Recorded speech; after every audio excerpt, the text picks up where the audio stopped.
mesmo cita no livro, né?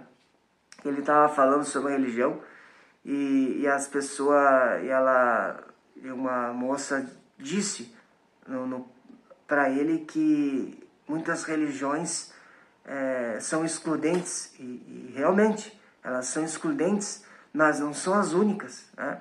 Alguns meios também excluem muitas das pessoas, ambientes de empreendedorismo, excluem pessoas às vezes que têm passagens como apenados, têm passagens como presos, ou como são mulheres, ou são muito idosos, também excluem.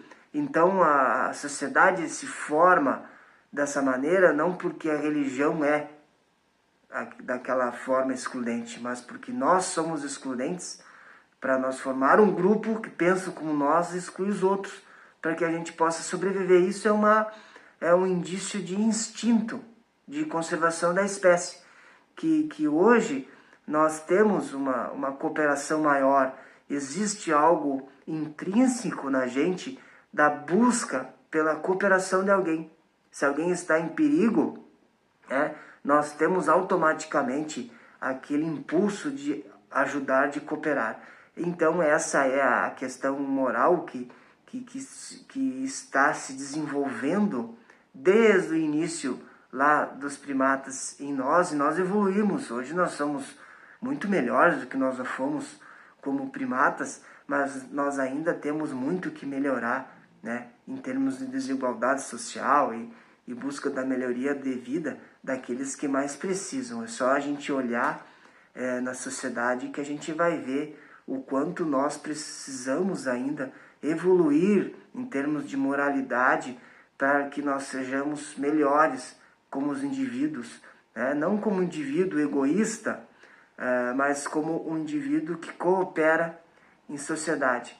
Então, nada impede então que a gente forme grupos, civilizações, para que a gente possa evoluir.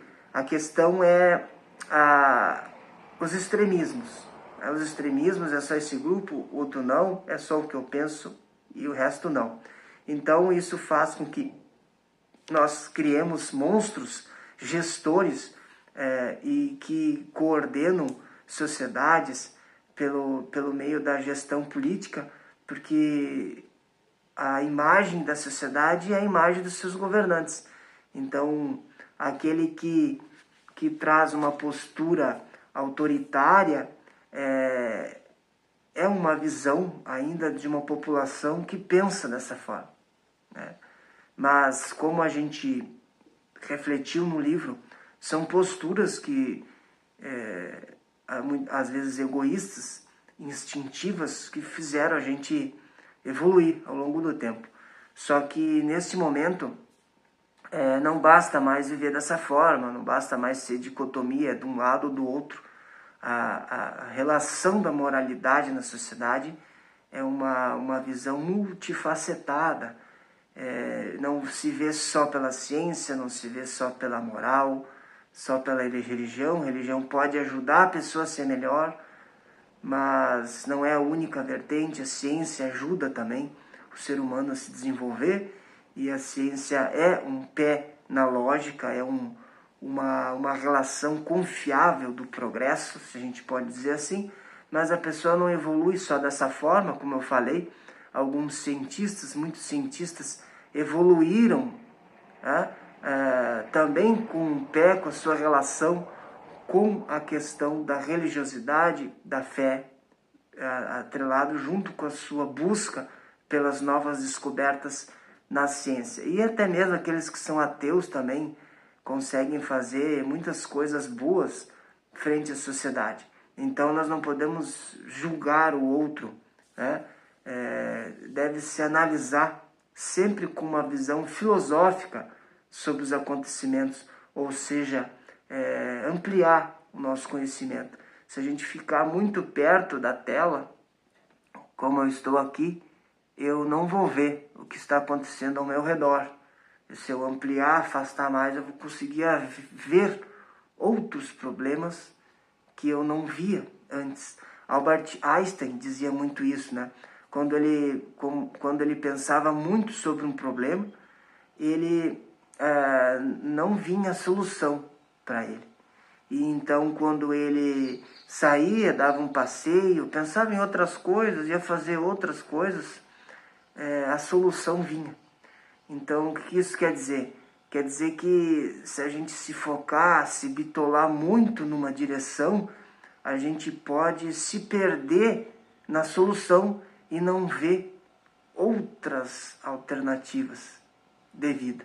Assim como Alice no País das Maravilhas, quando ela não se foca só numa realidade, ela busca, através da toca do coelho, desvendar novos rumos e novos mundos, né? Ela descobre outras realidades muito mais frutíferas e muito mais ampliadas do que aquela visão que ela tinha do mundo real. É claro que nós estamos aqui filosofando, né?